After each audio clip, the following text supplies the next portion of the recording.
Hello and welcome to the award-winning boxing show. Now, don't adjust your sets. Yes, I am the host of the third best podcast in the country, but our great leader, Rob Tebbett, is at home with his new baby, gents. Congratulations to him and the family, of course, but you're stuck with me now, boys, and we got, of course, Barry Jones and Andy Clarke. How are we both doing? Yeah. Good, yeah. Any new babies to talk about? No. I mean, relatively new, I suppose, but... You can't still cash in on that. Nah, it's you're through the whirlwind now. Exactly. It's good to have you here, Dec. It's good to change things up, isn't it, Barry? You know, I think it's. I mean, Tebbett's all right and everything, but Tebbett's not all right. He grinds on you after a while, doesn't he? Let's be honest. No, he's a knob, isn't he? Like, he pays the wages, doesn't he? Yeah. Really bad, poorly. I mean, he pays on time. He pays really quick. Does he? He does, yeah. But he can't when it's such a small amount. It's not an issue, is it? But like, but yeah, and he's full of shit. He doesn't. He loads of this is a Tebbett debate. He promises lots and delivers fuck all. So I'm surprised he got any kids. Well, he's got a baby though. To be honest, he's got two of them. Actually. Well, I want to see a DNA test because he promises loads and never delivers. So I can't see how. But either way, he's at home now because I heard it was really difficult for him, the labour. Yeah, he was sat watching boxing, wasn't he? He was watching Olympic boxing. He was watching Olympic boxing literally minutes after. He WhatsApped me and we were talking Olympic boxing, and then he sent me a photo of Tyler, the new arrival, and I thought, Tornado Tyler. Right, should your attention not be elsewhere? Possibly. Not Rob. But not Rob, no. No, and obviously I'm here because I'm already on the payroll at Boxing News, so that's is that what it is? Yeah, I wonder. Yeah. It's not even a cheap option; it's beyond the cheap option. Yeah. I'm already getting paid for this time anyway. I just thought Rob's a fucking idiot, and then they call you, and I went, another one. It's just taller. It's just a long line of idiots. But yeah, it's great to be here, gents. Thanks for that. Thing is, as well, we've got a big show as well, because most of the time you lot just turn it in when someone can't make it, don't you? You only do a show every 6 weeks. That's true. We might need you a bit more in the next few weeks. Yeah, it's a big spell coming up, and this one, of course, is a very big one. This weekend just gone will start in Los Angeles, the first ever Riyadh season card, not on Saudi soil. Los Angeles. Just before we get into the show itself, the event was. They're trying to do things differently, aren't they? They had like a show on Wednesday after the public workouts on the pier. They're always Eminem played for like 30 minute set or whatever. They're just always trying to shake it up a bit. What were your sort of thoughts on it, Barry? Yeah, it's sort of entertaining. You know, I've experienced that, of course, with Fury and Garner, where they had like a proper show before the fight. I think they got to be aware. I still want to work in Saudi. Yeah, careful. It was brilliant. Not one, I couldn't fault it, but I would say, it's not always TV friendly. Some of the stuff. I mean, it's great when you're there. It's fantastic. But sometimes a concert, especially when you're watching something at 3 o'clock in the morning, whatever it was, it's not always the best thing because you want to watch the fight. But the fights were good. That's the main thing. I think ultimately the main thing, if the product's good at the end, all the other stuff, the bells and whistles, all adds to it, and it's all new. But ultimately the product has to be good, and I think the product has been good, and I think it was good on Saturday. The whole build-up's pretty good. Going on Santa Monica Pier and it looked really good. Yeah, I was meant to go. That's why I'm a bit bitter about it. And they pulled me off at the last minute. Did they? Yeah, they couldn't get the.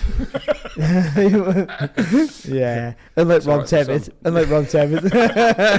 What do you reckon, Andy? I mean, I must admit, 6:30 start or whatever it was for the main event. I'm well up for that. I'm well up for a Sunday morning rather than like a Saturday night. Yeah, that does work better, doesn't it? Especially when you've got kids. Yeah, if it's the West Coast, then it could start that bit later, whereby you're actually getting up to watch it at a semi-reasonable time. Yeah. You know, if you're in your 20s and you've been out on a Saturday night, then 6:30 is probably not the best because you're not going to push through to that time. That's where you want it at 3 or 4 o'clock in the morning because you can finish your night with it rather than get up the next day. But for us, that works better. The whole all-round spectacle of it during the week, I enjoyed it. I thought it looked really, really good. And if you're going to do things slightly differently and incorporate music acts and stuff like that, you have to do it a few times probably before you figure out what the right balance of it is.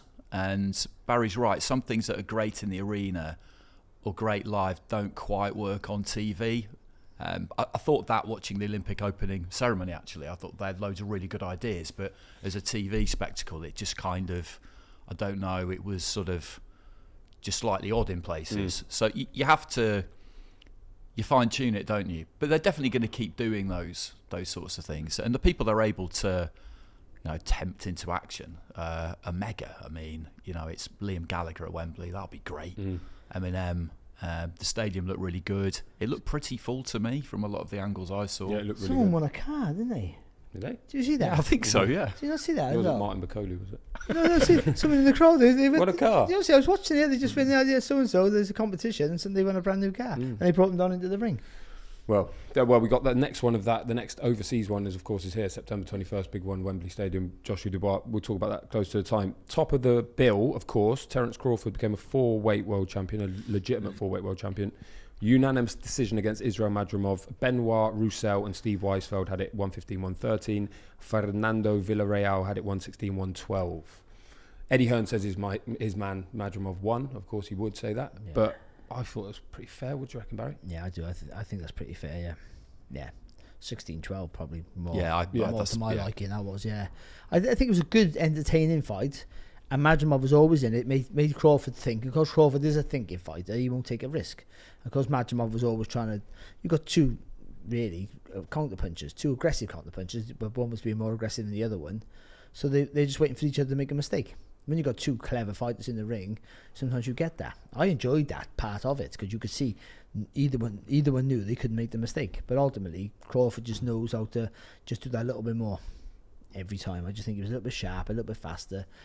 And those last couple of rounds as well, which is very important to make sure you win those, and he did enough. So, yeah, I thought he was always just a foot ahead. I think Madrimov was trying to, sort of like middle round, sort of close the gap a bit. And you thought, hang on a minute now, if he can push on, then there's a chance here. But I never really felt that way because I thought if he's going to push on, Crawford will just up the pace as well. And then it becomes that firefight, which neither one wanted. And I think in that sort of scenario, Crawford comes out the better anyway. So, it was a great fight. I think Madrimov showed his class in defeat. And Crawford, didn't win as a canter. Doesn't mean he's not a great fighter. You think he is still a great fighter, but he's moving up in weights all the time. You're going to get, you get into a stage where size plays a part. And you don't take the risk because you feel the weight. It might not be the power, but you feel the weight. That you can't bully him, and you can see Madrimov there. He took the centre of the ring most of the fight, and he dictated that little area.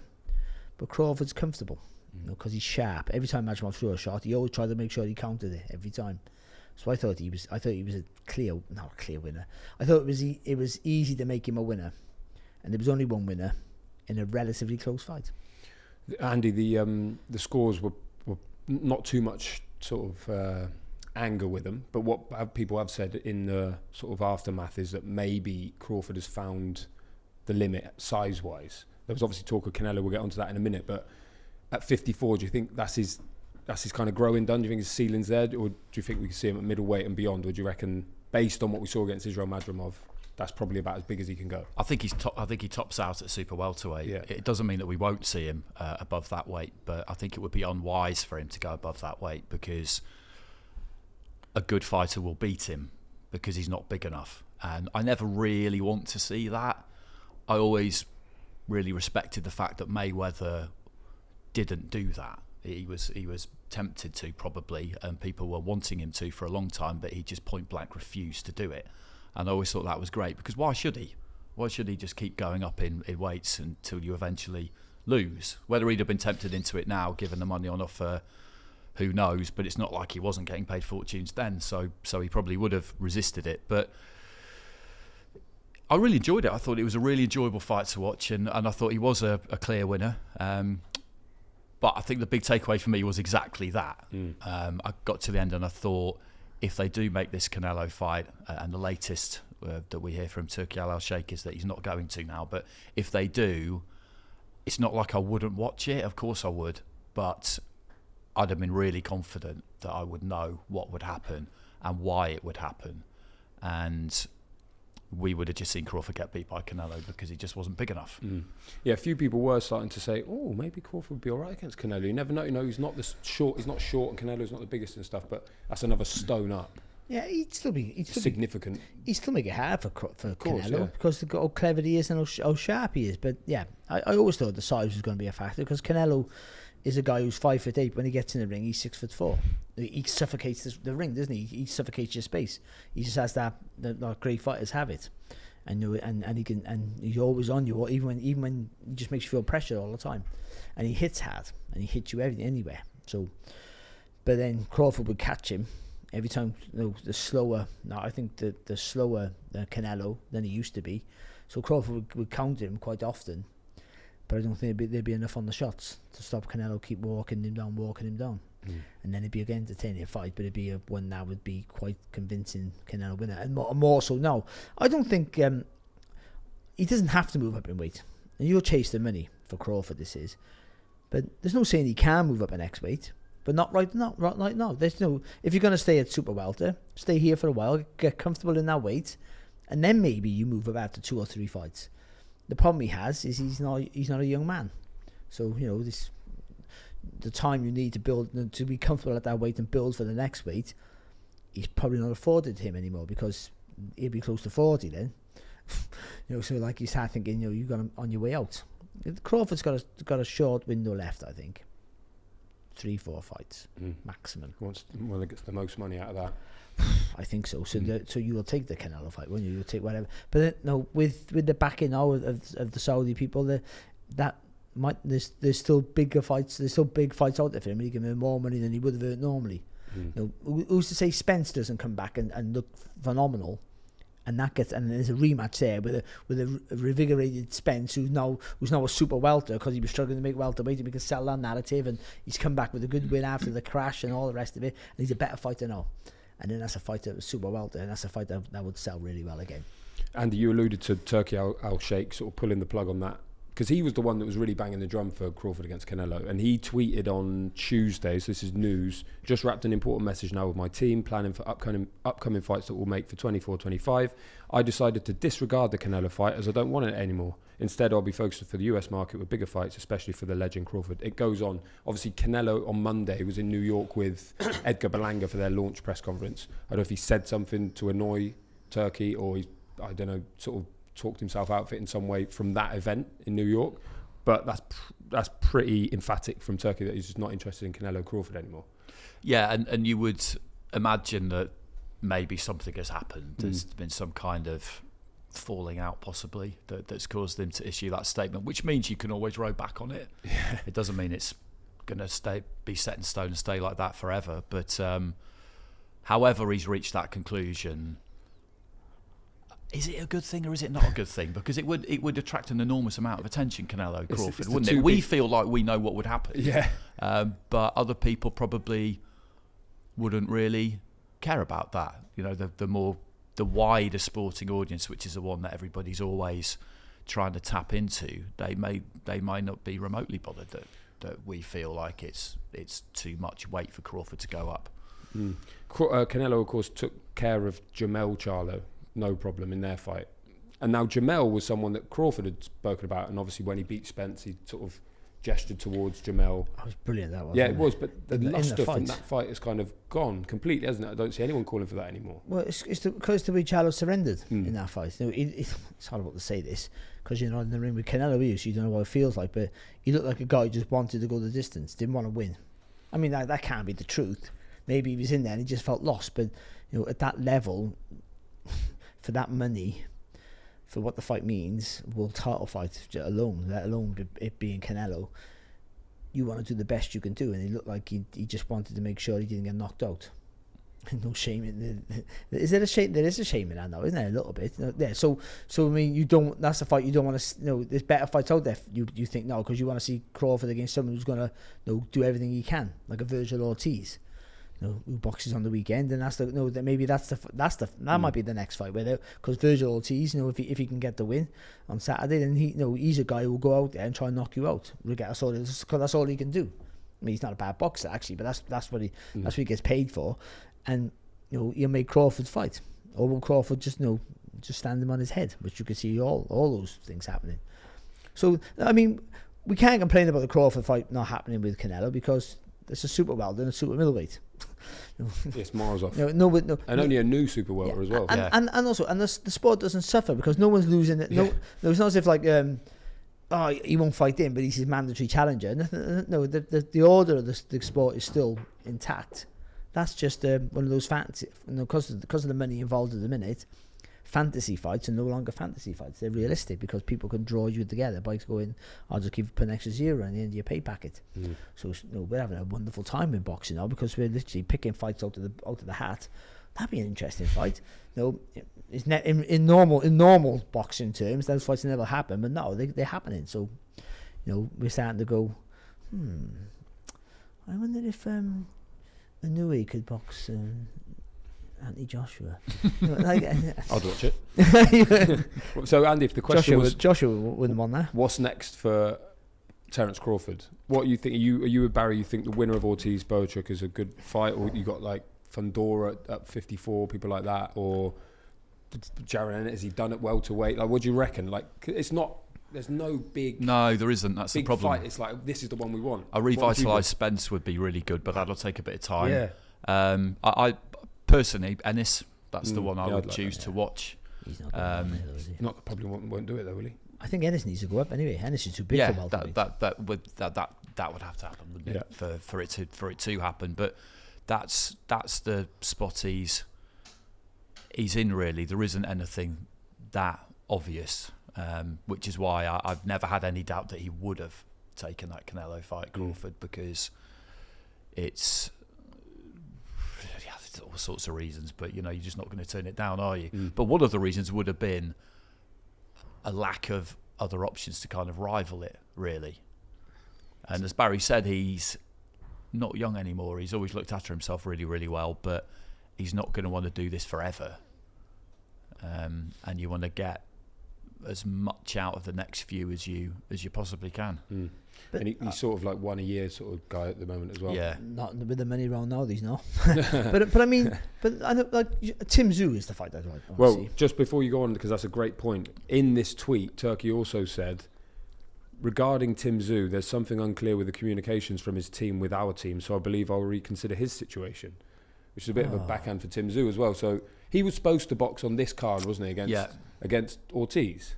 And then he got injured, wasn't it? Well, he got injured when he losing to Fundora, didn't he? He got injured in that fight, and then they made it, and he decided he wouldn't be fit enough. Yeah. But there's obviously, again, a breakdown here. So Tim Tszyu's a good fight, but obviously he's also come off the back of a loss, so the luster's gone there a bit. Yeah, but I think the manner of the loss is it's a mad fight. Yeah, you can get over that. I think because I think you put him against Fundora in a rematch, and you fancy Tszyu to come out on top. So I think he maybe needs that one fight back. But I mean, him and Crawford's a great fight to watch. I mean, after watching Crawford on Saturday, you think, him and Tszyu would be a brilliant fight. Yeah. I mean, you fancy Crawford to win, but just because of the size now as well, you just think, that'd be a really hard scrap because Tszyu can hit. Not quite like his dad, but he can still hit. And he's not a bad boxer himself, so I think that'd be a brilliant fight. And he might, I think before he would go, I'm not taking that fight because I'm not going to get 15 million for that fight. So why would I take that? That's why it's once a year, because they're all waiting out for the big fights, aren't they?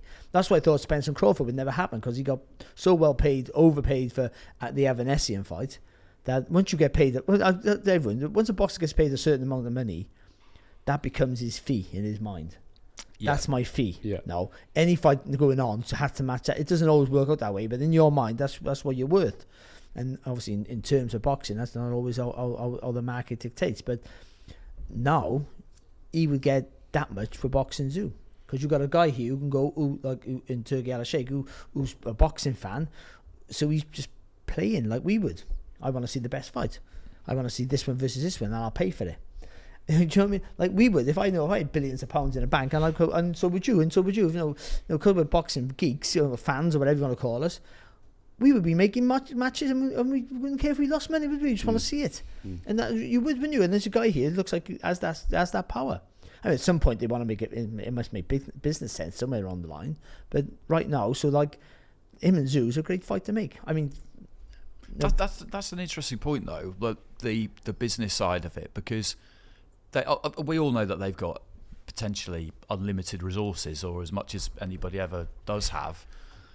But nobody in the history of the world has ever just wanted to pour money away. It doesn't sit well with people. It's not what they want to do. It's not what they want to do. So at what point do they want to try and start balancing the books, and how do you do it? I don't really know how you do it, because how can you do it? We saw it with a sort of lesser extent with the PBC, or certainly with Al Heyman, didn't we? With the money that he came in with at first, and it was like, this can't last. DAZN did it with Canelo at first with that massive deal. Yeah. And at one point you have to go, well, hold on a sec, when are we going to get any of this back? Yeah. And how are they going to get this back from Saudi? I guess it's far longer term sort of situation. Yeah. But they might not get that back. They might. No, they might be thinking that ultimately this might be to get more fans back, to get the fans, maybe boxing a more mainstream sport than it has been for such a long time. I mean, outside of the biggest fights, because they always transcend the sport, but the sport in general,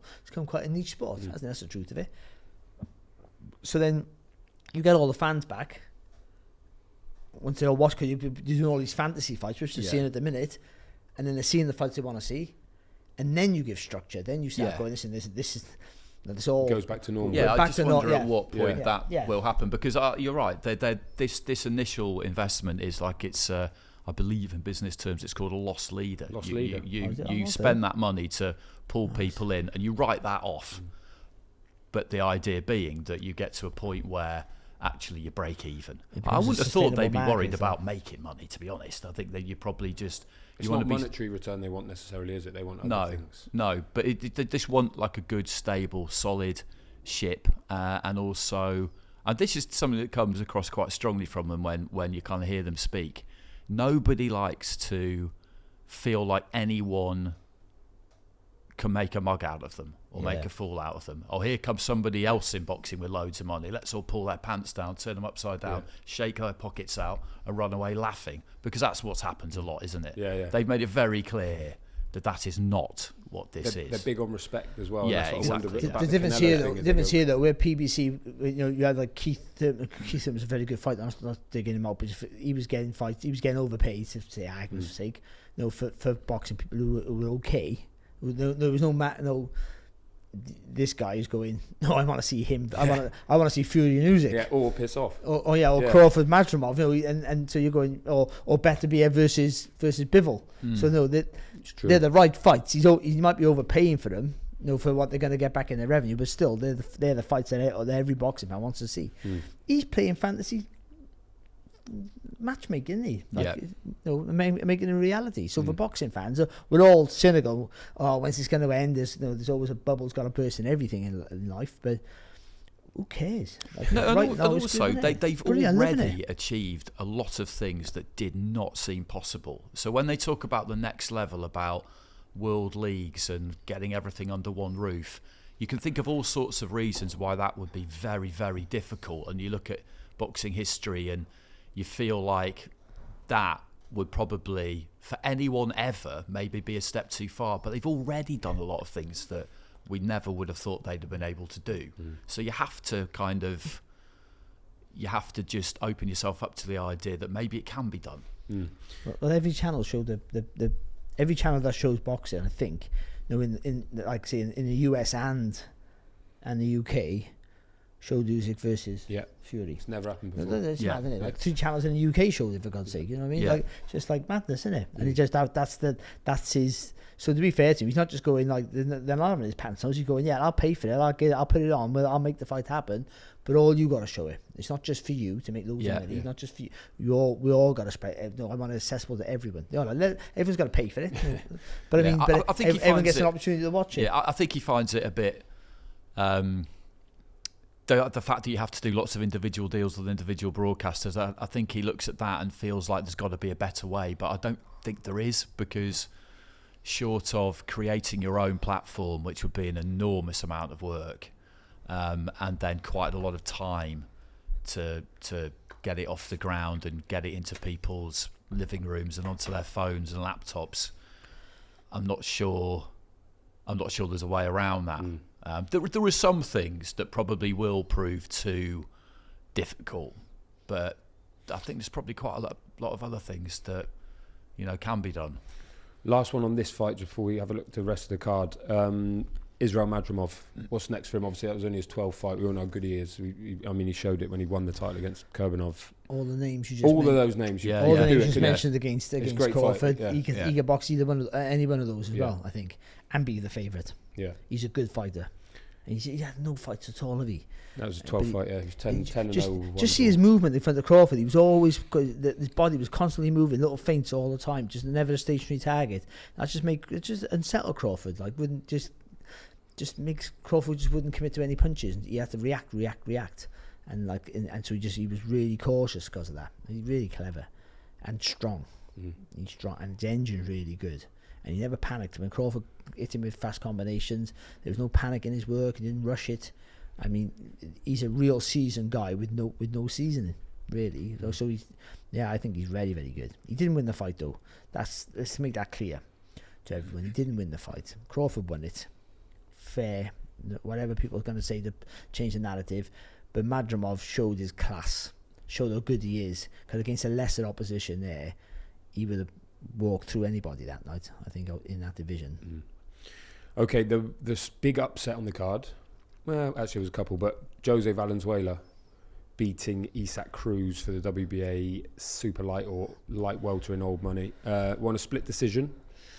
112, 116 twice, and 115, 113 to Cruz. Happy with that, Andy? Yeah. I thought tells the story of the fight, really. Yeah. It was a bit of a sleeper on the card, wasn't it, compared to everything else that was on it? But it was a good match. It was a good fight, and I thought Valenzuela won. Do you reckon, Barry? Yeah, I think he boxed really good, actually. And I think not many people picked him. No, I thought he might. No, I thought Cruz might get called coming in. All right, mate, wake up. Blow that over. Roy Jones, that's a copy of the Boxing News Olympic special. Who's done knock over this time? Muhammad Ali. Just all those Olympic bums. We'll get onto that in a minute. But he showed a better boxing IQ than I gave him credit for. Ultimately, Cruz did really good work. He just got caught coming in. Every time he came in, he got caught before he landed any shots. So there was only one winner. I mean, people were debating who should have won that fight, but I think they had the right winner there. I think. And Danny G in our office won it, Jordan. Danny G, shout out Danny G. He picked that on the Boxing News app. I think I picked Valenzuela as well. Yeah, happy days. Of course you did. Yeah, I never. Did you pick, however, Martin Bakole? We did. Against Jarod Anderson. Yeah, because that was the fight when it was made. It was. Really? And there's something to be said for stepping people up and whatnot, but it was just that sort of fight where you think, fuck it, does he really need that at this point? And as it proved, he didn't. In the 2:07 of the fifth, he'd been dropped in the first and twice in the fifth before the stoppage. That was a bit of a rude awakening for Jarod Anderson. I put a tweet up about Bakole about just like, I didn't quite put this out, but he's effortless in his work. He never loads up, which just means then that's why his engine's so good. That's why he can throw so many. He just never loads up. He's naturally heavy-handed. His timing's pretty good. He's not fast, but he just boom, boom, boom, boom, boom, and he's smooth with his work. So it just gives him and with that smoothness, it means he turns into the punches and gets the proper weight on the shot without having to load up. I mean, that's a good lesson for anyone, that is, actually, to watch that. His punch output for someone who's 20 stone's amazing, isn't it? But again, you think about it, because he's never going like this, I remember when he'd revamped after the loss to Hunter, gone and got that win in Polo against Vac, and then it's pre-pandemic, like about 2019 probably, he started boxing on Sky, and he was boxing Kevin Johnson, and he was still at that stage where no one really stopped him. And Bakole did it from memory, like quite quickly. I remember sitting there at ringside and just thinking, he's done it because he's just hit him so many times in a short space of time, which is not what you normally see at heavyweight. And it kind of stuck in my mind. And that's what he does, isn't it? And there's no escape. 5th of 8, that was against Kevin Johnson. And he can catch you with little shots as well, can't he? As you come forward, he'll catch you with a little shot as well and just stun you a bit. See, I thought Anderson potentially could have. Anderson's a real talent, and he's still a real talent. His life outside boxing is going to dictate whether he makes it or not. I think because he doesn't live the life, does he? And I'm not saying that's the excuse where he got beat. Cause I think this fight was the fight where he knew he had to be at his best. He has he's very athletic, got fast hands, he's a good mover. But he just didn't know what to do when he got caught. He just didn't have. He just lost his shape, totally lost his shape, and just thought athleticism was going to get him through. When we saw that, literally not quite the same way against Charles Martin, and it got him through. But I just think he didn't really learn his lesson, and Bakole, it was just one of those steps too far. I think it was one of those, like we talk about all the time, Top Rank. Yeah. Match. I know they're on the Top Rank show, but how they promote their kids. If you look like you're going, if you know, they put their faith in you, they put their money in you, and then you've got to show what you're good at. And if you're not, you'll go down the list. And so someone paid for Top Rank to do their job for him, really. We'll see if he's going to be the next big thing. Now he's got to, no, his next fight is going to be a hard fight, I think. But he's got to prove himself. And for Bakole, again, this would have been a nightmare for Bakole in normal boxing reality, because it would have been, there you go, just another reason why we won't go near him. He can't sell a ticket, but he's a dangerous man, and he just beat a real good world prospect. Yeah. I was calling Anderson the future of heavyweight boxing. I was, and he might still be that. But now Bakole's going to go. We just go shut the door on him. He doesn't exist, like what's happened in most of his career. But now, hopefully, he's in the right place at the right time with the right people. That people will go box Bakole because you'll get X amount, and people will say yes.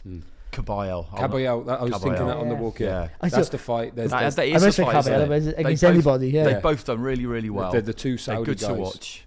He beat Sanchez. Yeah. And Makhmudov. So he's had 2 upset wins. And the thing with Turkey is, like, if you do that, he's gonna keep his loyalty. You get rewarded. Tell you what the fight is: Bakole and Zhang. Yeah, the Zhang and Joseph Parker. Fight. Yeah. That's the mix fight. They're both in now, isn't it? That's a great little, and you're right, in days gone by, it's just like, well, we're not going to see him again, but now it's like any of those fights. Yeah. And they could easily pop up on December 21st, or maybe September would be too... Well, October. Not for Bakole. Or what about Bakole against the winner of Joshua and Dubois in December on the undercard of that? Again, though, if boxing policy, if you're building towards the winner of that fight, boxing the winner of the December fight. Yeah, you ain't doing that. Then you're not doing that. No. It's too much of a risk. But if there's one man who might do it, it's Turkey, isn't it? Well, I don't think you. Yeah, maybe. Yeah. Well, I mean, I'd be a hypocrite here, aren't I? Yeah, don't do it for that one. Hold on a sec. Yeah, don't do it for that one. Because it's fair enough. Listen, he deserves opportunity now about getting the next biggest fight he can find. But him and Zhang, I think, is the perfect match. I mean, not for Zhang, because Zhang's going to go, I want to box this guy. Parker. Or I want a world title fight. Yeah. I understand that. It'll be interesting to see which way they go on the kind of planning aspect, because they've had a go at it and discovered that it's obviously not that easy a thing to do. Not that they would have thought it was easy, but with Fury and Ngannou scuppering Fury-Usyk for the preferred date, and then Wilder losing to Parker and all those kinds of things, I guess you could think to yourself, okay, well, we'll just let people not fight quite as often and save them for that fight that we want them in. So whoever wins out, Joshua and Dubois, doesn't fight again that year, and you save them for the winner of Fury-Usyk. Or you think to yourself, you know what? Let them fight. So what? We'll just make the fights, and whatever happens is whatever happens. It could well be the latter. It could well be the latter. Jarod Anderson, 24 years old. Obviously, you look at Daniel Dubois and see you're not done if you lose at this point. But knowing what we know about Jarod Anderson, knowing that he said, I only want to be in it for 3 years, he doesn't really like the sport, all these things. What do you think, Barry, is the route now? Do you think he might go, F this, I'm going to do something else? Or do you think he's there for the long haul like Dubois, and he'll be back the problem you get with the mix? The problem you get with boxing is most boxers come from poverty-stricken areas. Mostly, not all of them, but most do. That's truth. So you've had nothing, especially for heavyweights. You've had nothing, then all of a sudden you got a lot of money. They get paid quite a lot, quite quick. And it might not be millions, it might be hundreds of thousands, but that's it's like mega money, isn't it? For when you've had nothing all your life. And I think that's why you see the trouble he's been in with the police and other stuff like that. He's just a kid who's just been given loads of cash to do what he wants to do. So what do you expect him to do? Like, start up charities and go visit, have a kitten clinic? I don't know. What do you expect? He's going to act like a lunatic, isn't he? Like all young kids are going to do. And that's the worry. He just goes off the rails, and then you never see him again. He becomes a cautionary tale, which is more likely than the other route, and then putting his foot down and becoming a really good fighter, which he can still be. I mean, he needs somebody to put his arms around him and go, listen. I don't know if he has that person. We all need that person to go, listen, like, you've got 2 paths here. One is having a great time and end up being just you are who you are, or this one here where you could be something great potentially. The problem is that path of being something great is not a given, not a guaranteed. It's a maybe, and that one's a guaranteed good time. Yeah. For the short time. And you got the money for it. Yeah, for the short time, you got 3 years having a great time at the time of your life, yeah. But that's it, you're done then. You know, I don't know. I think, you know, what we've seen with his life outside the ring, I'm not quite sure where he goes, unfortunately. But he needs to put his foot down, and he needs a bit of discipline in his life. I mean, if people say about, I go into training camps, when I'm outside training camp, I enjoy myself. You should, but that discipline you have to have outside of your training, outside of your boxing life, gives you the discipline to train hard, to live the right life when you are in camp. So you have to sort of have that all the time. It can be a little bit looser than when you actually have training, but you still have to. It has to become a habit.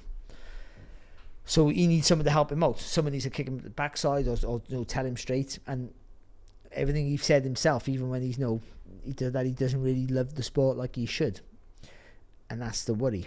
You know, this is I know there's financial gains and incentives, but if you don't love it, don't truly love it, you're not going to make that sacrifice to want to be the best. You're just not going to. I don't care who you are, you're not going to. You might be greedy, but you'll take the quicker route for the money. You know, I mean, there's always big fights for heavyweights. You're not even a really good win from a big fight.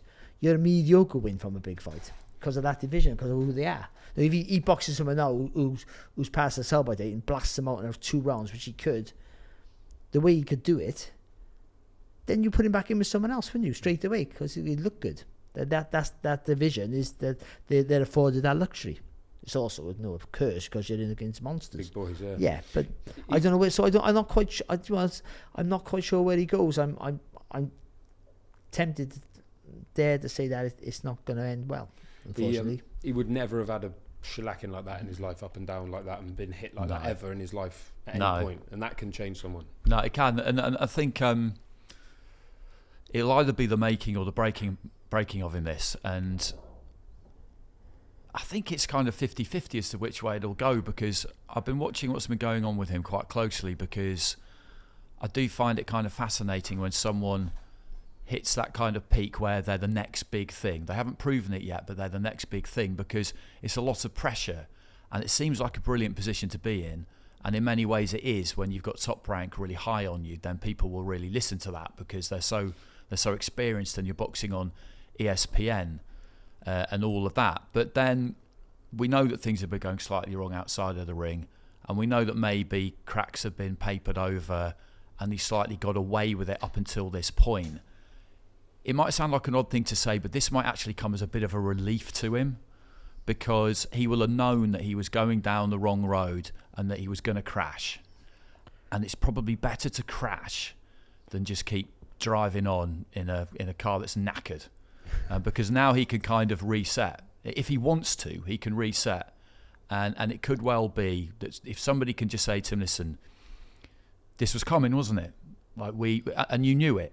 You know, you were kind of probably denying it and lying to yourself a little bit about it, but deep down you knew that this was going to happen. And in a way, you've done it to yourself.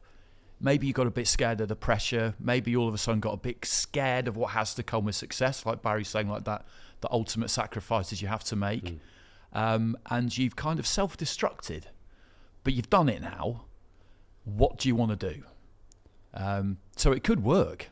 It could work, but that's what would have to happen for him to really respond well to this and have the career that people have always thought that he could have. So he's 24 years old, 17-1 with 15 knockouts. He's not without options in terms of heavyweight opponents, like we've just named some. Obviously, he wouldn't be coming back. Who's a good opponent? Like if you're managing him, you need someone's heard of, I guess. Somebody's going to beat. Mariusz Vac.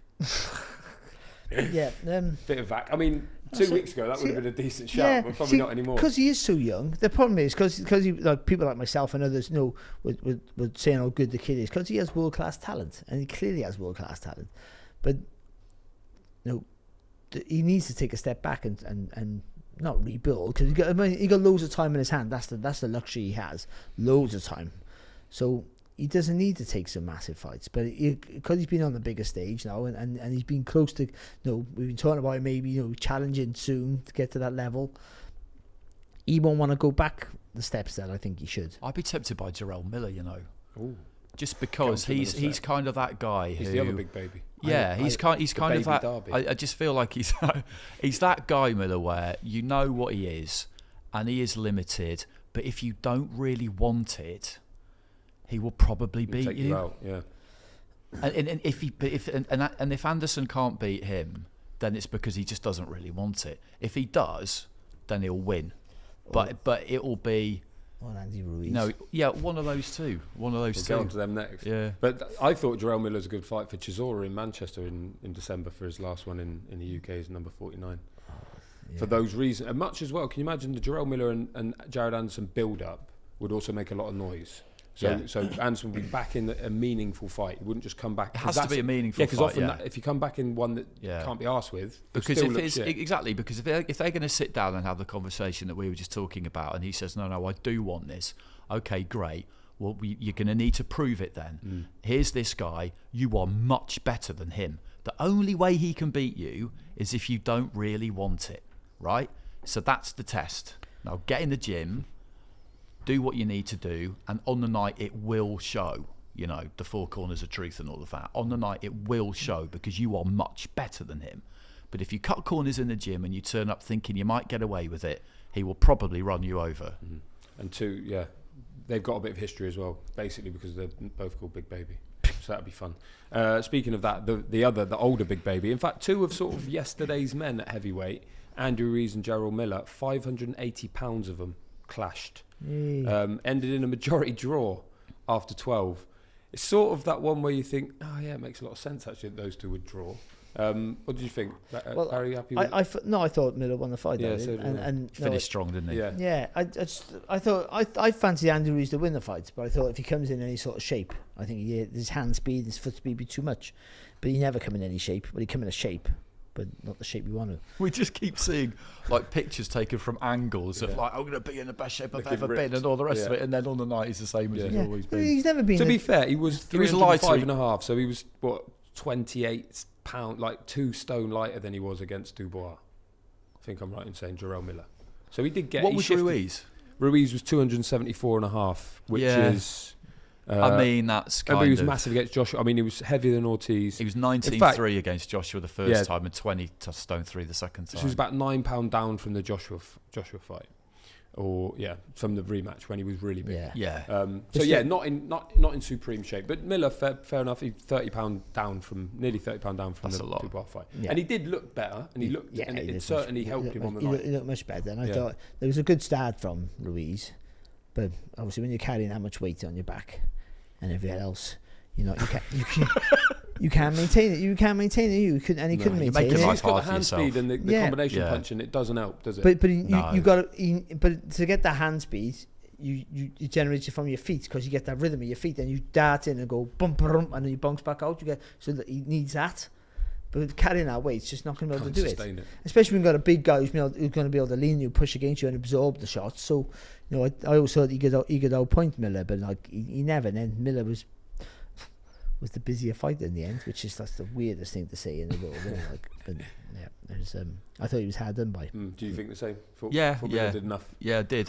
Robert Hoyle gave it to him 116, 112, which is kind of what I thought. I thought he was a reasonable enough winner in a competitive fight. I thought the same. And Ruiz is he's one of these guys who, it's very difficult not to like him. Love him. Yeah, not that I know him at all, but what he did at Madison Square Garden was absolutely extraordinary, and that will never not have happened. That's there forever.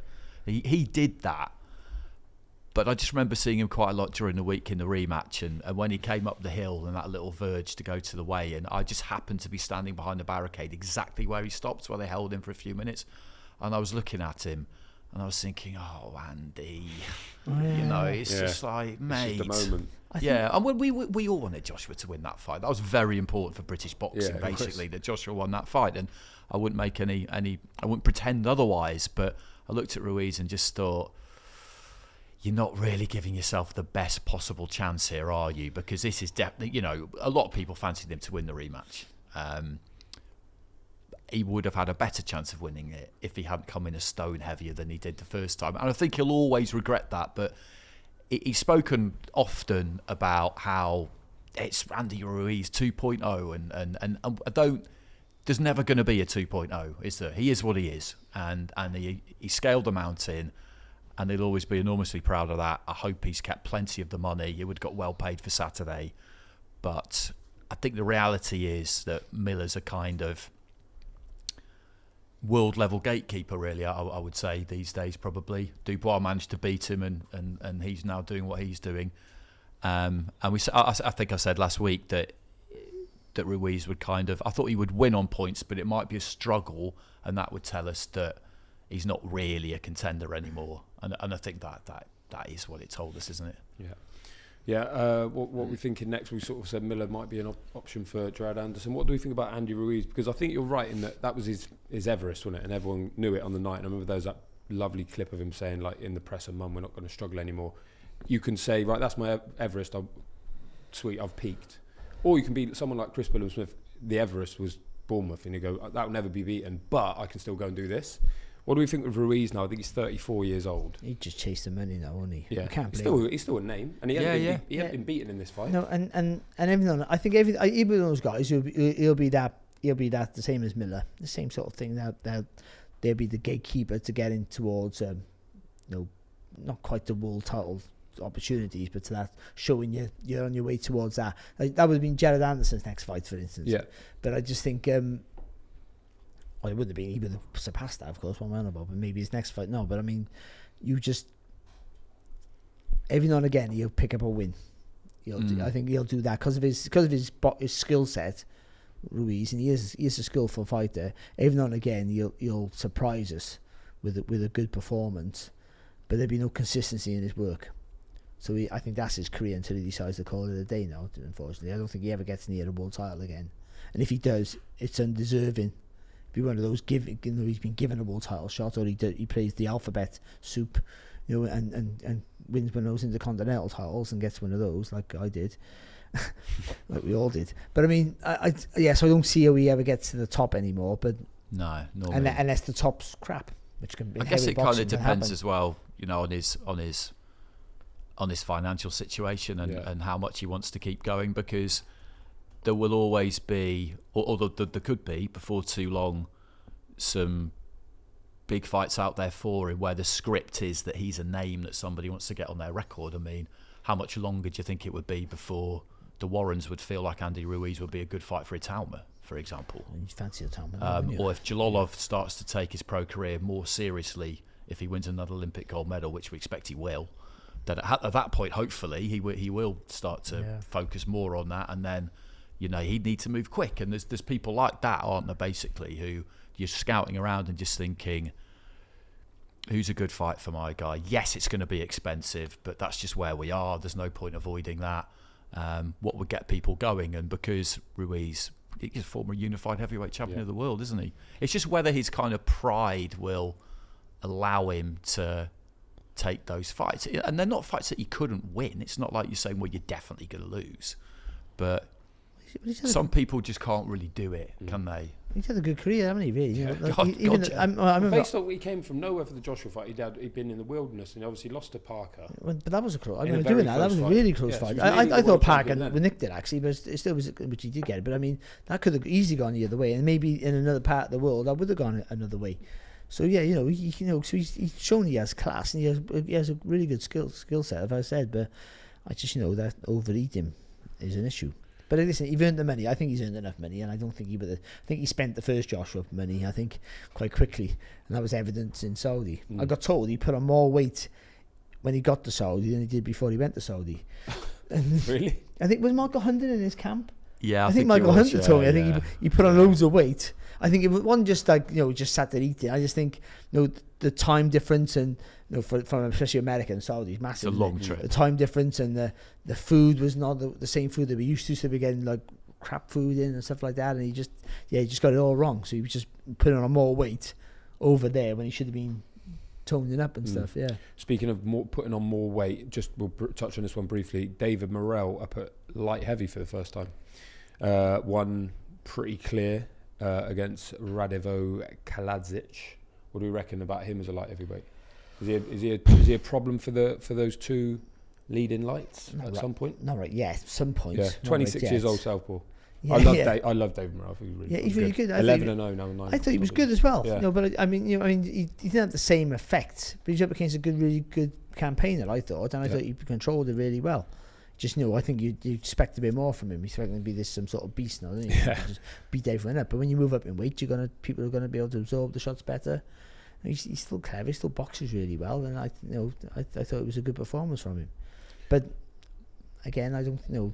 Let Bivol and Beterbiev just let them do their business, because they haven't got long left.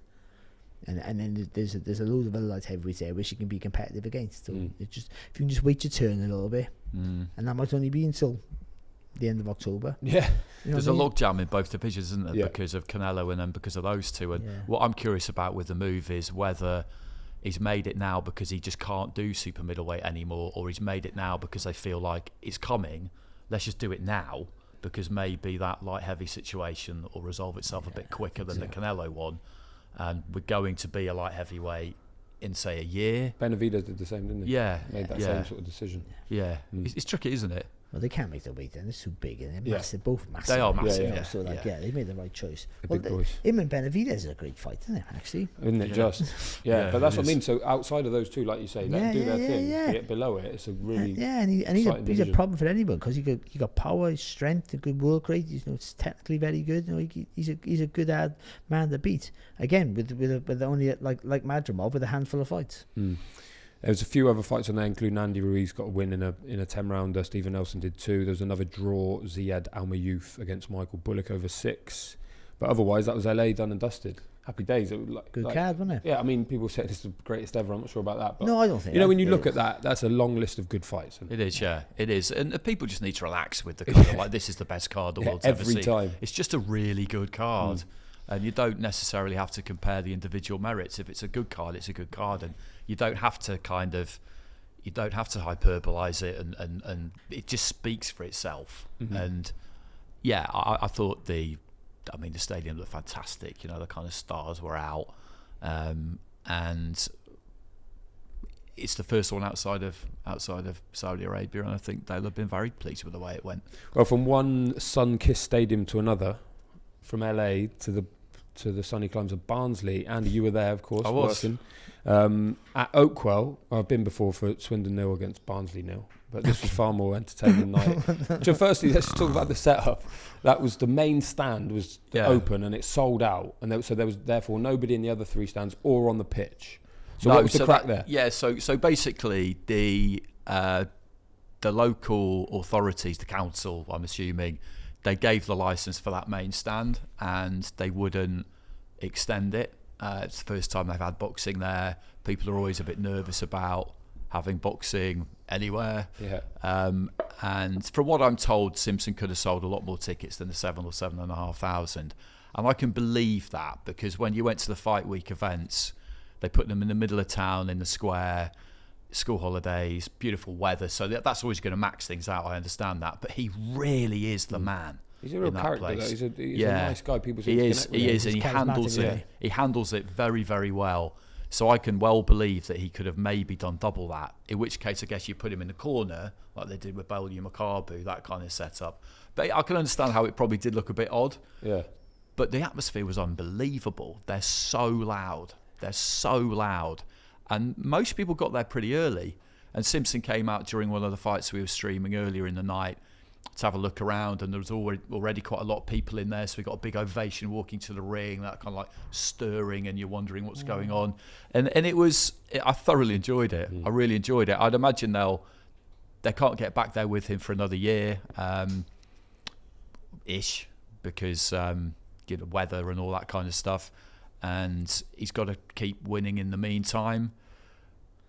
But he will be back there, all being well, and it'll be interesting to see what they do the next time, because it was really fun. It really was. Do they have an indoor place, Barnsley? They got the Metrodome at Barnsley, but it's not big enough for him. No, that's clearly the problem, isn't it? But that's why they like to go. That's why they like to go outside. It's not 7.5, is it? No, I think it may be 2 or 3. I'm not sure. I've not been. But just to get him home. Because obviously the problem with stadiums, is that it's the summer only, isn't it? Really. Yeah. I mean, well, yeah. I'm sure Barnsley FC are well up for it because it's all part of the part of the fun. Yeah. They bought into it. All the players were there. Yeah. We went to a friendly during the week and that kind of thing. He boxed well though, didn't he? Yeah, he did box well too. Let's get onto that fight. So 12 round, he's the new British and Commonwealth super middleweight champion. The scores reflected that: 118, 111, 118, 110, 117, 111.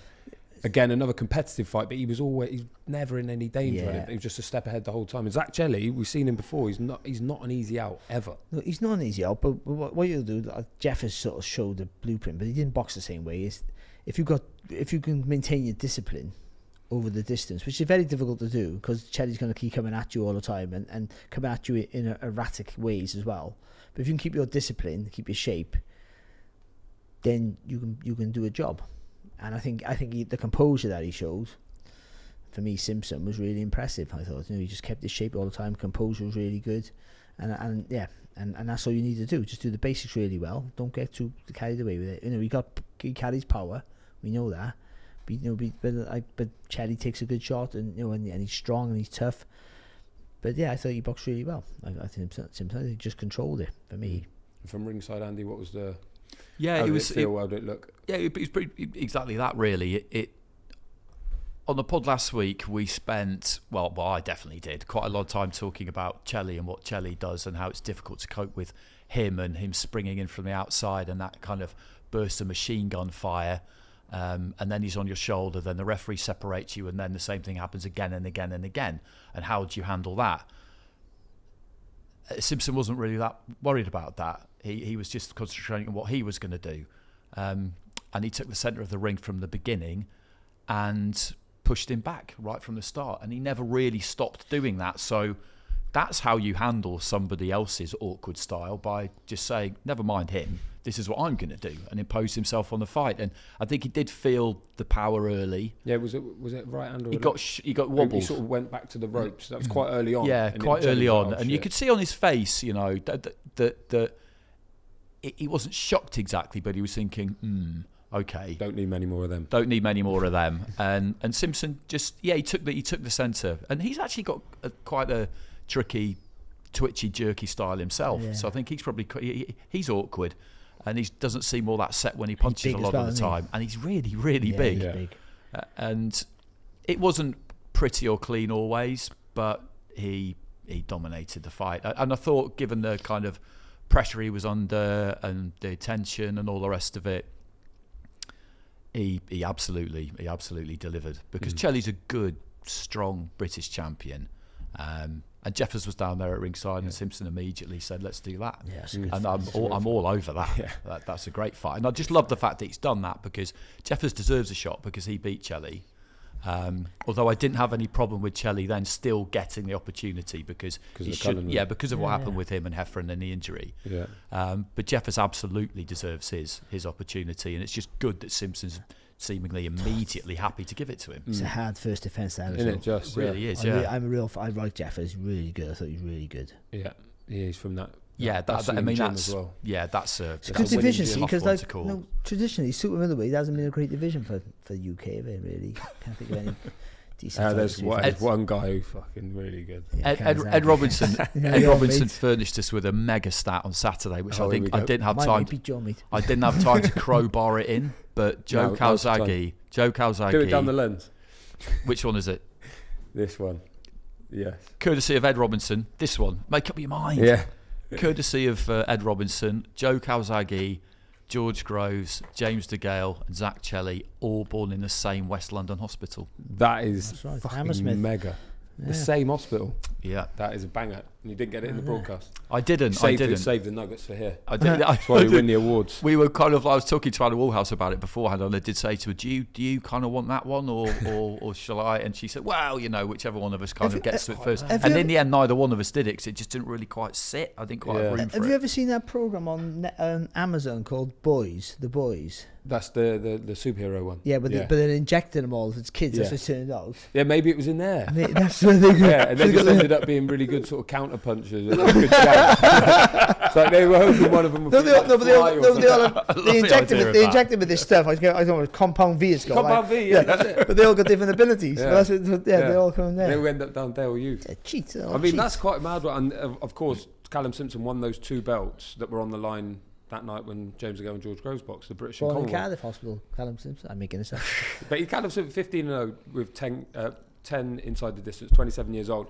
I like the fact that he said, I want to win the British outright, because he should be a no rush here, because I love that. Do you know what? Especially if you're doing it at Oakwell and you're generating something at home, those British title fights are the way to go, I think. But also, people, as soon as someone wins a British title, they go European. Yeah, straight away. No, they don't. They go world title fights. Yeah. They can mention European. I mean, stay at this level. I mean, I never did it, but I mean, stay at that level, and learn.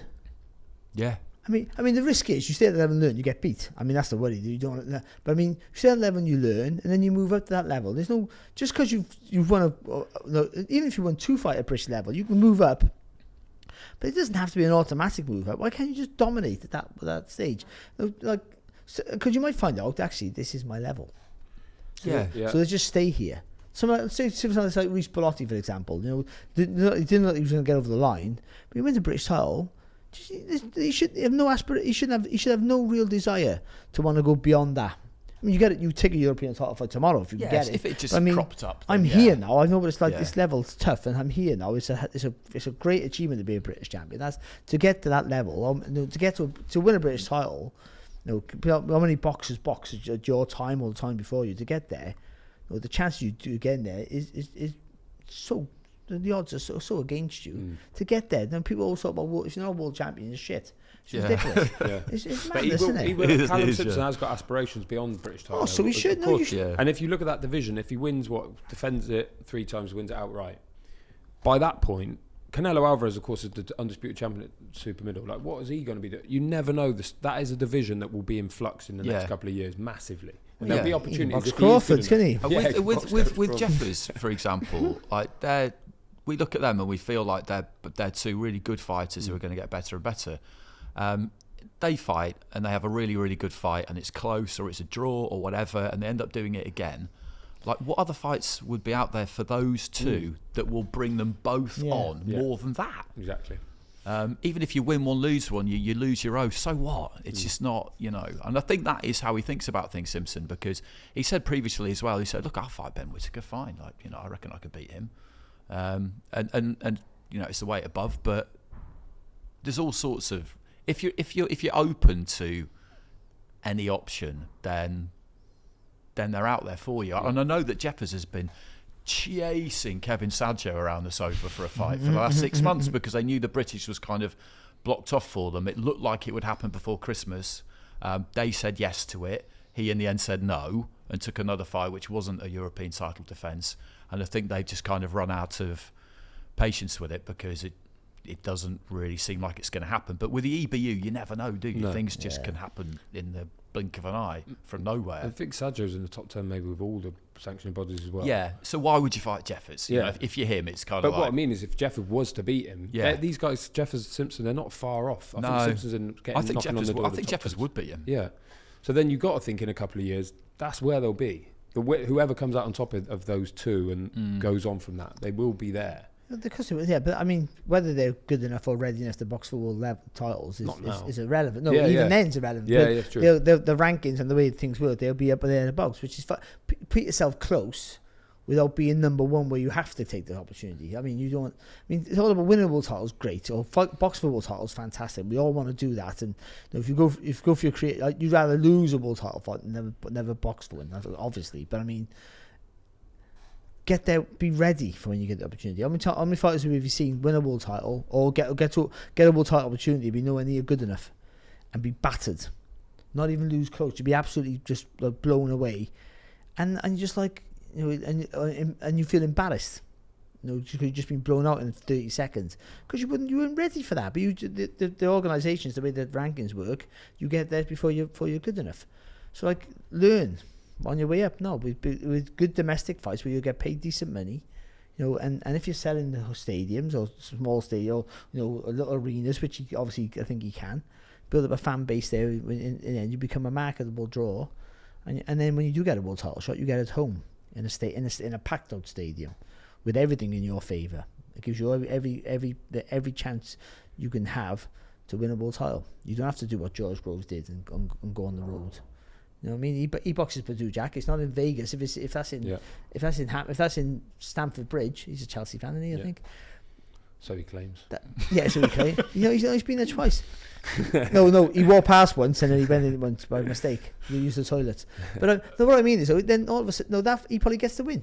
Yeah. You know what I mean? And, it's true. Yeah. So I think all those little bits help you. So just go, and ultimately, just go with the flow, man. Just keep taking fights. Just take the next fight. Take the next fight. Just don't say no. I think when never you've got that, no. and also when you've got that rock solid, genuine hometown support, they're not all going to disappear if you lose. The football connection is massive. They're not all going to disappear if you lose a fight. Like you look at Heaney's fans, for example, are not all now just going to disappear and never go again because he lost to Brad Pauls. That's not going to happen. Josh Warrington, Chris. Yeah. When it's that genuine local hero thing, it's really, really valuable. In the winter, they could take him down the road to the arena in Sheffield. I mean, they'd all go there. It's not like it's miles away. Yeah.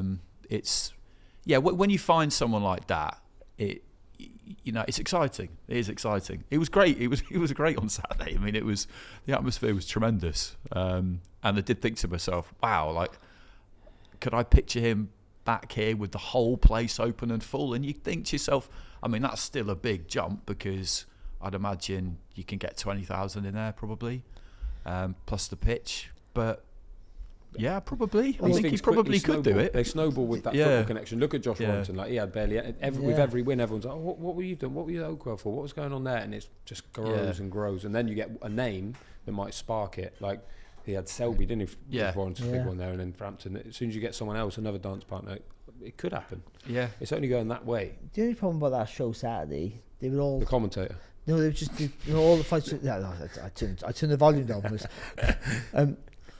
All the fights were too technical.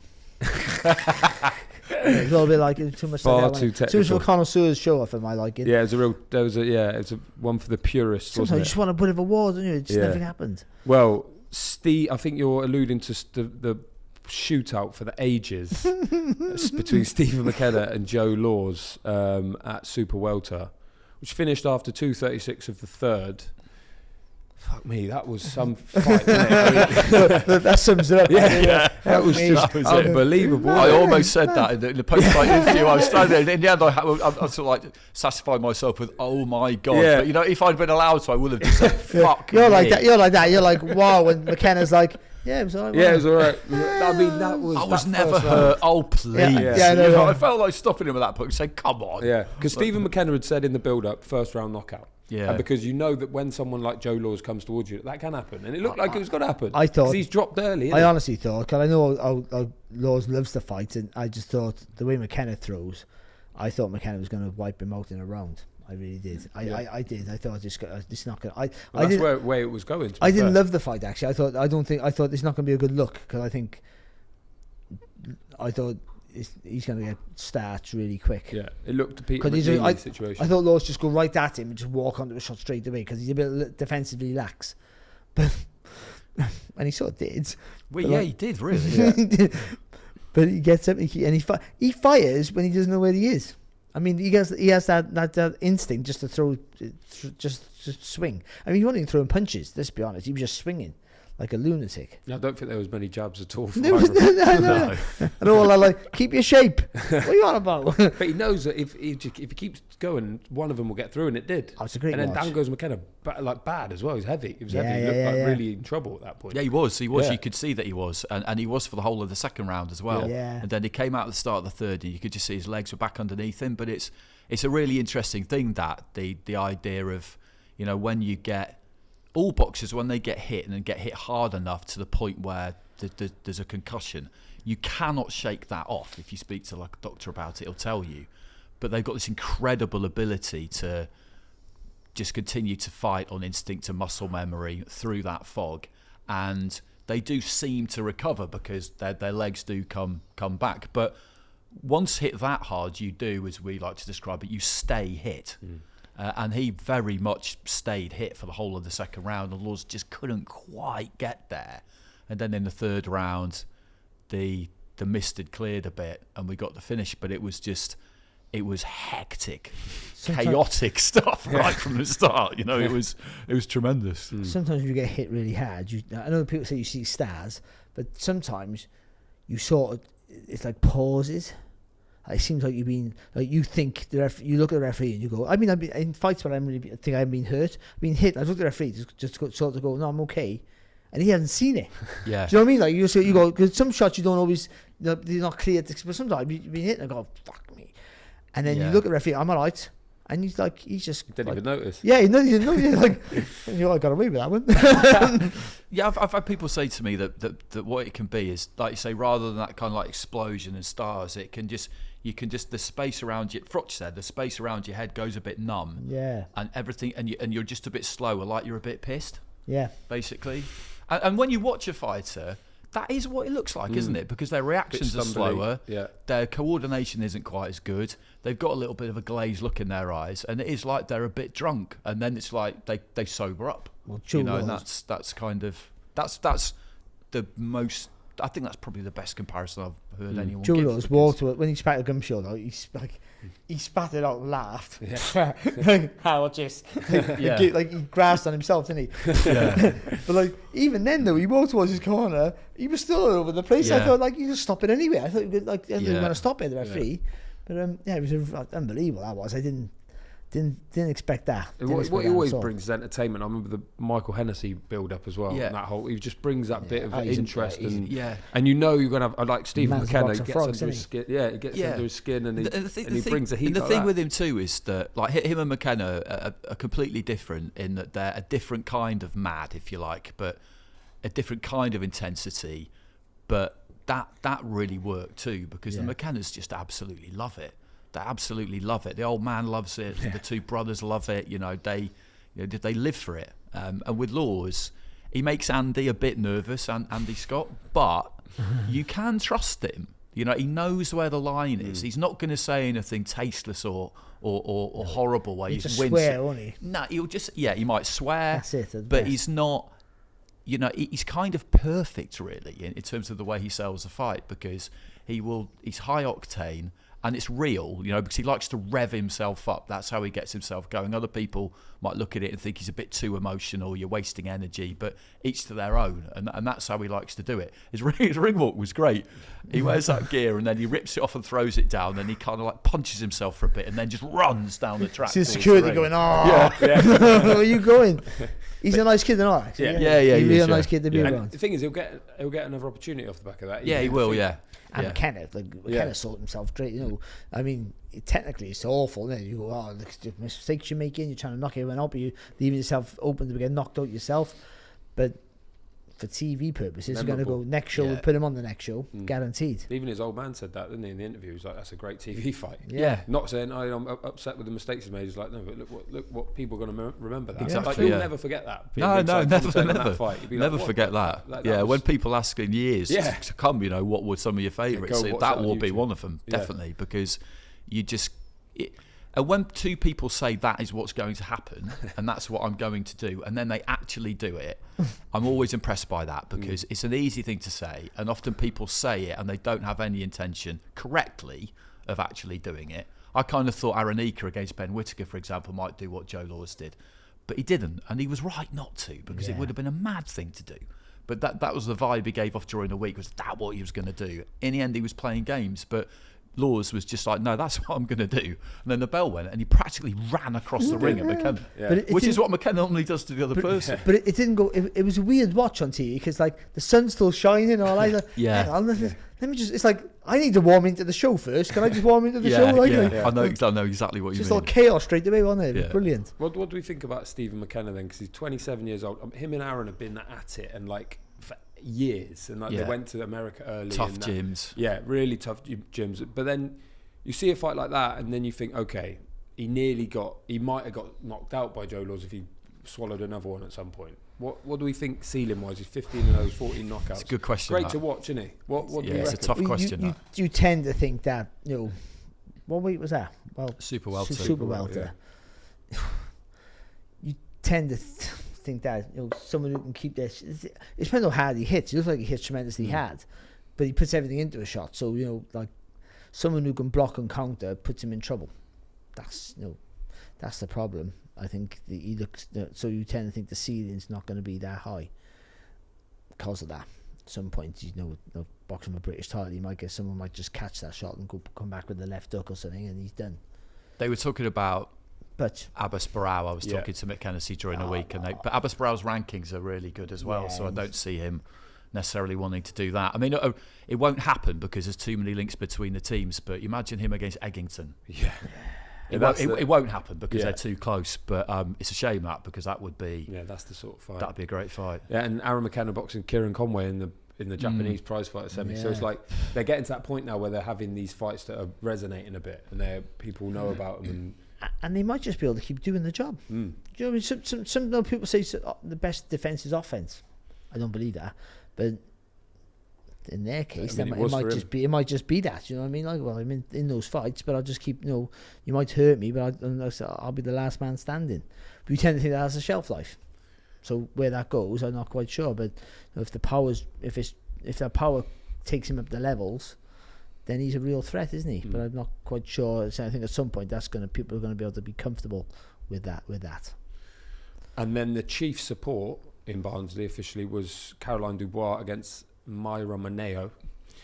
It was a shutout on one of the cards. I thought it was a pretty clear shutout myself. Yeah, I don't know where you find a round. No, she dropped Moneo in the 6th round.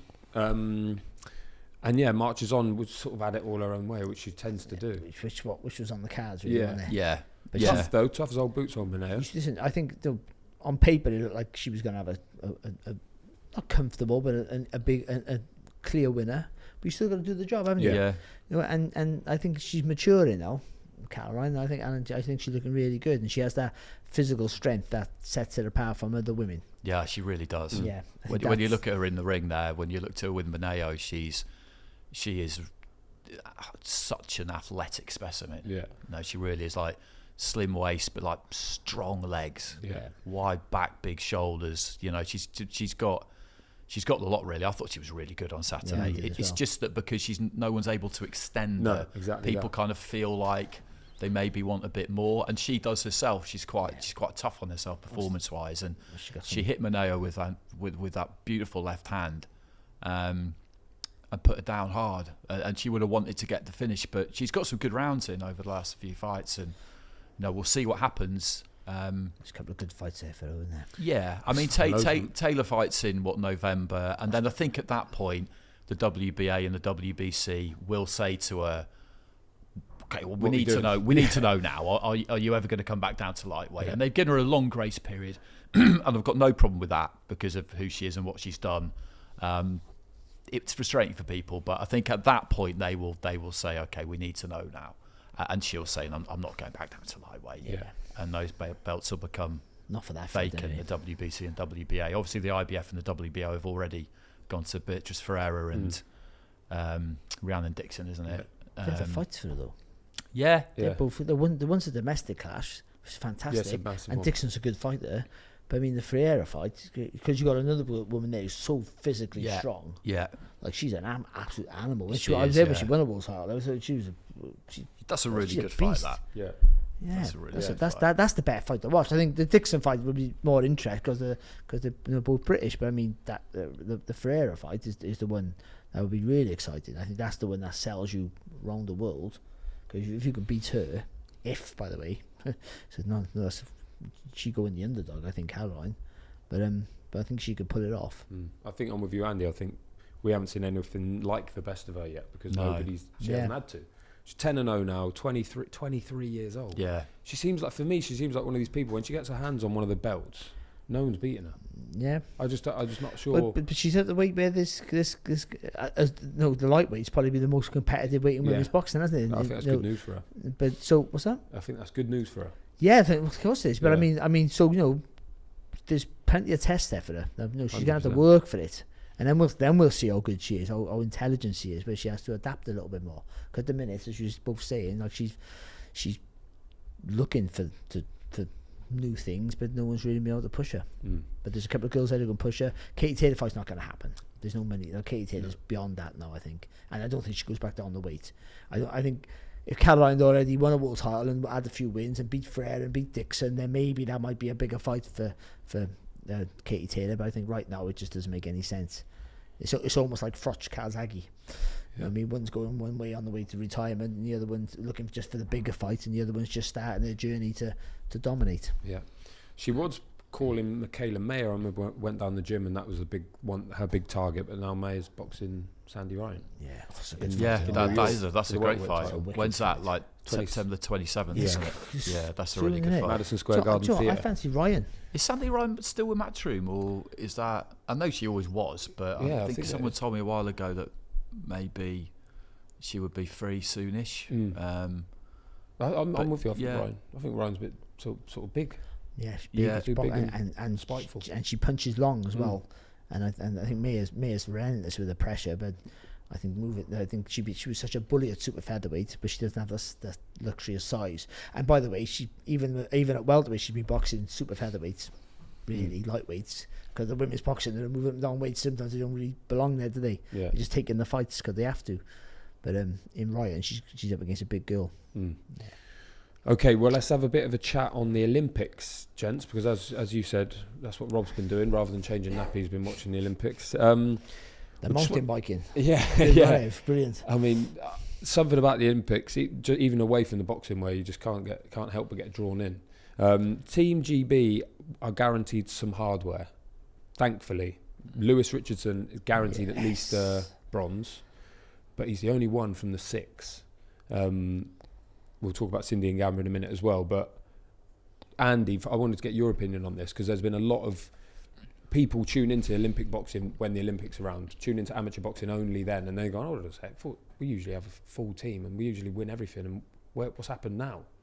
In your opinion, what's happened? Why is it that we've only got 6 qualified, and why is it that only one of them is going to bring a medal home? It's a combination of quite a few different things, basically. So obviously the last Olympics ended up happening in 2021 rather than 2020. So it's a 3-year cycle, same for everybody. But we had a brand new team pretty much. Yeah. Charlie Davison had been to the Olympics before, but nobody else really came back because that Tokyo team was so experienced and really, really good. You know, you'd got fighters Aaron McCormack and Yafai who would go to their second Olympics. They got a gold and a silver. Fraser had been around the squad for a really long time. Lauren Price had won practically everything. Whittaker and Artingstall had medalled in major competitions. They were just, it was a bit of a dream team, that, to be honest really with you. Yeah.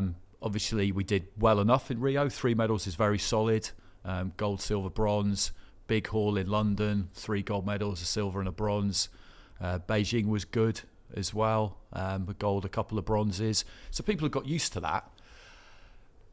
But it was a short cycle, a completely new team, and they were making really good progress. I struggled in the World Championships in autumn in 2021. I went to that one, didn't get any medals there. But 2022 really kicked on, had a good European Championships, a good Commonwealth Games, and they were rolling at that point. And then the ructions in international elite amateur boxing really came to the surface, and GB went with World Boxing, this rival organisation set up to take over governance of the sport from IBA. That's what the IOC want anyway. Yeah. And what it meant was that from that point on, so for the whole of 2023 and into 2024, it was very difficult to get them a high level of competition because they couldn't box in any of the IBA competitions. Yeah. So the Europeans happened earlier this year. They didn't go. The Men's World Championships happened in Uzbekistan in May 2023. They didn't go. So that just kind of stalled their progress. So they can't sharpen against the top. Yeah, they're just not boxing enough, basically. And the same thing happened with the USA. They had the same problem. And they probably haven't done as well in this competition as they would have liked. I mean, they looked amazing in 2021. New team, young team, looked great. And I remember thinking, God, come Paris, they'll be absolutely tremendous. So that's played a big part. Qualifying's hard. It just is. Getting 6 through out of 13 was still a decent enough return. And then you look at the draw, and we've had a tough draw. No point crying about that. But the fact that they not boxed in many international competitions meant that their seedings weren't great. So you get a difficult draw. And then when you look at the 6 opening fights, Pat Brown had Kino Mercado, a good Brazilian, and he lost that fight. He did well, and he was coming on strong towards the end, but he did lose. Yes, That's a fair enough decision. Costing, Opposite end of the spectrum, Rosie Eccles won her fight, regardless of the point deduction. But given that there was also point deduction against her opponent, she won that fight. How the judges didn't reach that conclusion, I've no idea. That's a mad one. And then in the middle, you've got 4 really close fights for Charlie Davison, Chantel Reed, Delicious Ori and Lewis Richardson. I actually thought Delicious Ori won his fight, and I thought it was clear enough, but he didn't get it. Charlie Davison didn't get it. Chantel Reed didn't get it. Lewis Richardson did get it. Margins are tiny. The margins are really tiny. We could have got all 4 of them. Delicious Ori's in the half of the draw, where if he'd won that fight, nothing's given, but he would have had a very good chance of going on to get a medal. So that's just how it goes sometimes. You know, the draw and the decisions. It's elite level sport. Margins are fine. You know, I was doing something on this the other day, and I didn't mention it because I just didn't want to drag him into it. But a really obvious example is opening fight in London 2012. Anthony Joshua was taken to the wire. He could easily have not got that, but he did get it. And everything changes. Yeah. Exactly. So people don't really like the answer a lot of the time of, oh, well, we had a tough draw and we didn't get lucky with the decisions, or we had didn't get the rub of the green with the decisions. They don't like it as an answer, but sometimes it just is the answer, isn't it? Yeah. It's true. It is true. I think it's true. And I sort of agree. Well, what you said's enough, really. I don't have to say anymore because I think that was spot on. All right, well, that's the end of the show. Yeah. No, obviously, there's a real Rosie problem. Eccles won her fight. I mean, like, it was just, you couldn't fathom out how she never got it. What I found with the Olympic boxing, especially early in the competition, was what's the criteria for scoring? It changes fight by fight. I mean, you get different judges maybe, but I mean, it was like, so you're being aggressive and then you're being awarded for that, or then you're being elusive and you're being awarded for that, and you're being, so like, your style is your style, and that's how you win a fight. But when you know they're looking for certain things, then you can tape yourself a little bit towards that stylistically, and do within myself I have to do a little bit more of this and that. But I thought in the first round they just didn't know what. Rosie Eccles was pushing the pace and they didn't get it, and then Delicious Ori boxes well behind the jab, disciplined I thought.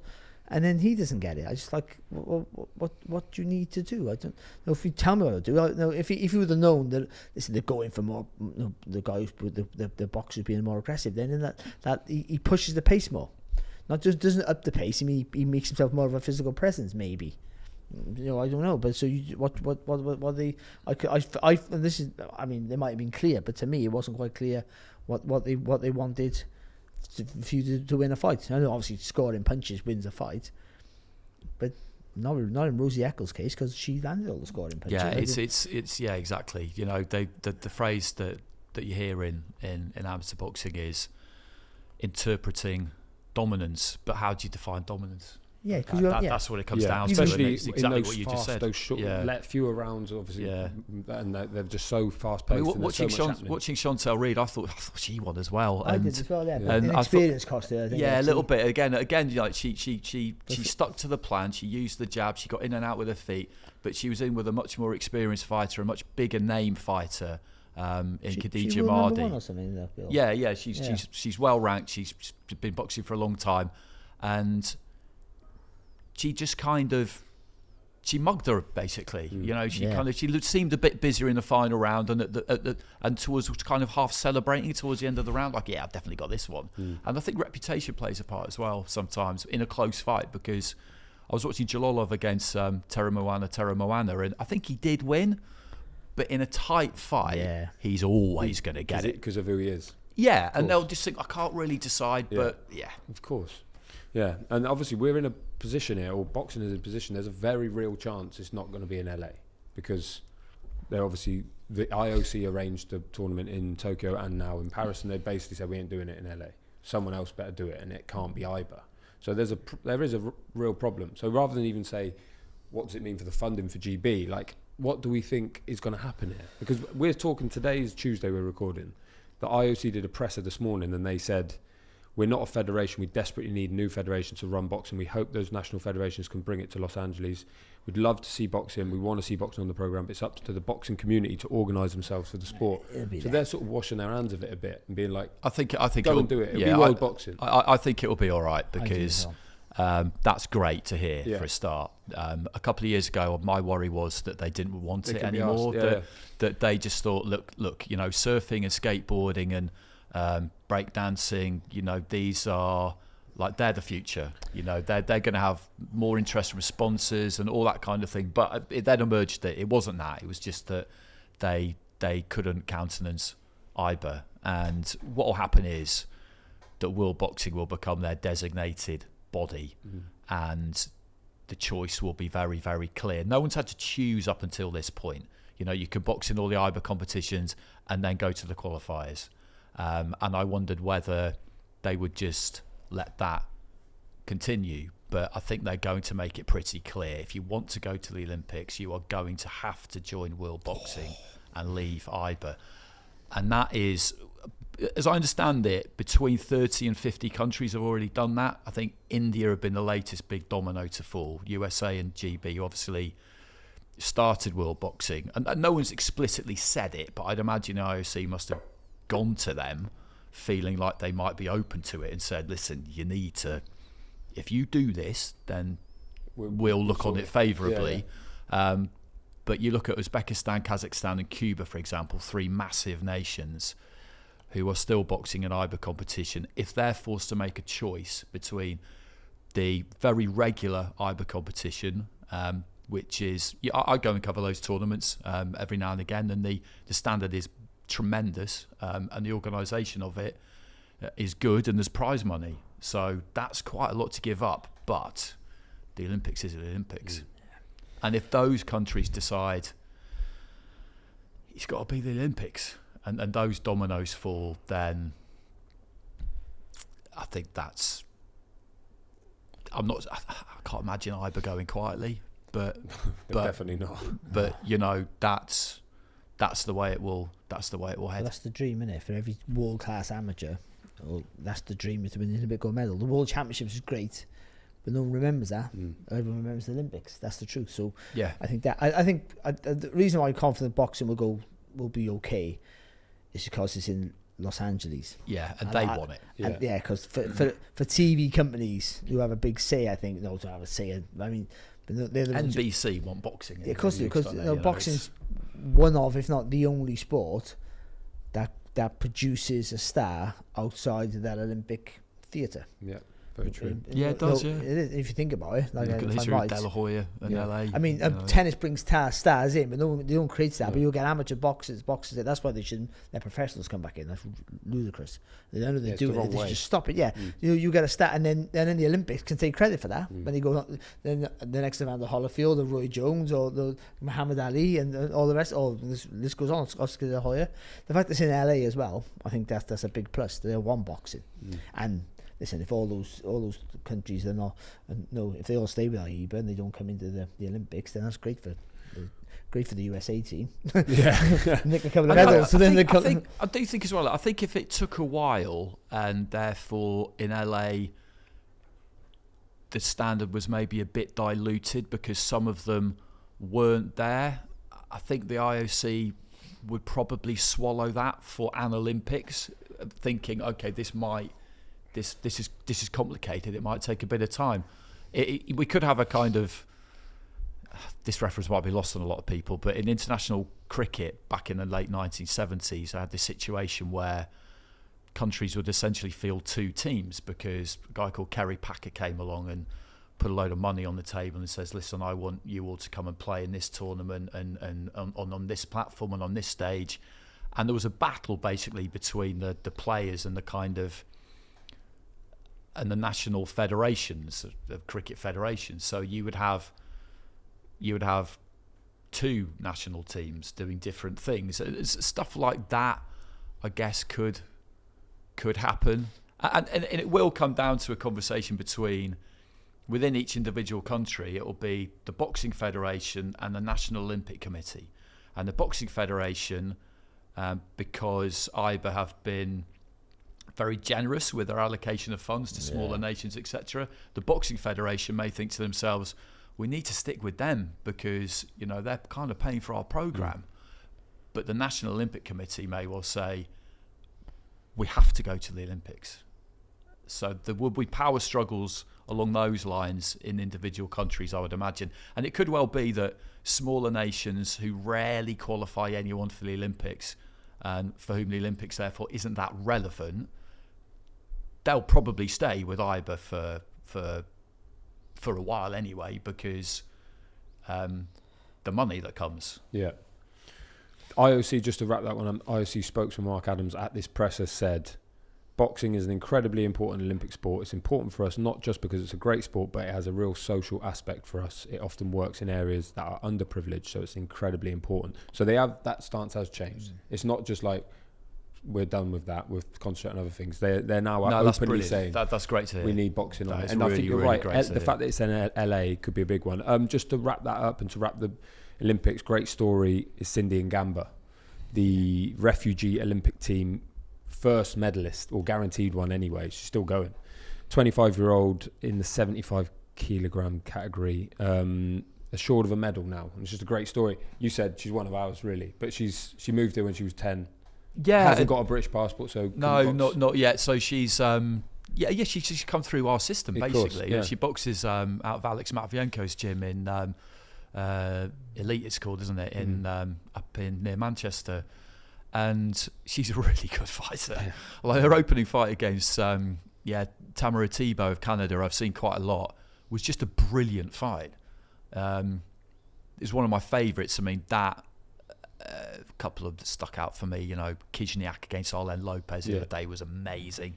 There was a great fight, flyweight Bibasinov against Dusmatov. Been loads of good fights, but that was a tremendous fight that she won. And now she needs to get past a Panamanian called Athena Bailon, who's really, really experienced, but I think she could beat her. That's on Thursday. Yeah, I think she could beat her. She could get a gold medal, Cindy. And that's in the semi-finals, so She's got the bronze. It'd be amazing. It would be, yeah. And so the refugee team, I think I'm right in saying, they never got a medal. They came like 5th in Taekwondo or something before. Yeah, so she was the first one ever. Yeah. So it's mad that. And Lewis Richardson boxes tonight. So this might be. Well, this will be out of date, but I think he's on. If you've got on this early, then you won't have boxed yet. Yeah. But he's got a Mexican guy. Yeah, Mexican Marco Verdi. 22-year-old. It's winnable. Yeah, it's winnable. I thought his quarterfinal was a real hard one for him because Zayed Ashesh of Jordan. He's one of these guys who's very aggressive, the kind of fighter that you never would have got before they changed the 10-point must system in amateur boxing. But he just brings a massive, massive amount of heat and is kind of a bit better than he looks. But he managed to cope with that, Lewis, who's technically, he's good. You know, he's a very accomplished fighter. And he's had a hell of a ride into the Olympics because he had a lot of injuries. Then his weight category was removed and he had to move down 4 kilos. Did he pay for himself as well?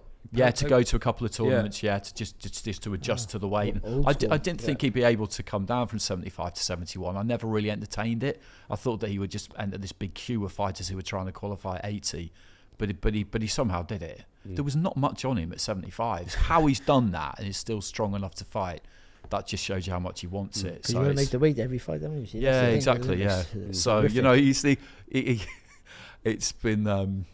And he got through via the final qualifier. So who knows? Who knows with those two? No, when you get to, like, I've never been in the Olympics, but the Europeans, when you get to this level, when you got a medal now, you forget about the medal. You just think, that relief. God, yes. When you're not sure you're going to get anywhere near it, but like, then you think you can get gold. Yeah, of course. Your whole mindset changes. You end the time thinking, just got to win this first fight. That's what you think. Just got to win this first fight. Then you think, I'm going to roll you, I can get a medal. And then you get that bronze, and you go, yes, I got it. Yes. Those early days. You're in your bed going, I got a medal. Those early days. It changes. Like, you're just going, I'm going to go medal. It's only 2 fights away.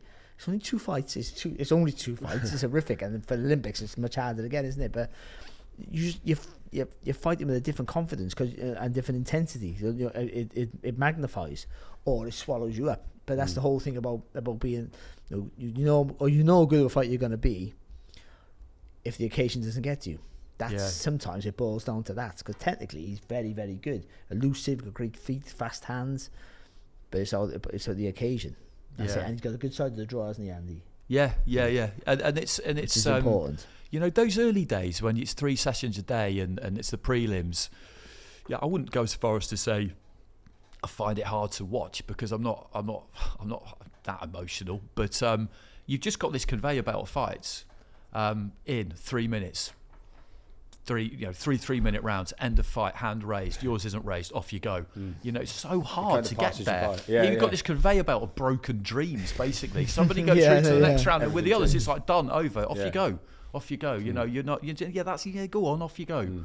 And it's over so fast, and that first round is so important. And if you're not quite on it for that first 3 minutes, then things can get very, very difficult. But that's the Olympics, isn't it? You have to try once every 4 years, and that's why the pressure is what it is. Do you know what you talk about that? Like, it is broken dreams for all these kids have aspirations. It is. It's funny because when you look at stuff, I was looking at my amateur stuff, and I was looking at some of the people who I beat and where they went, what they did after.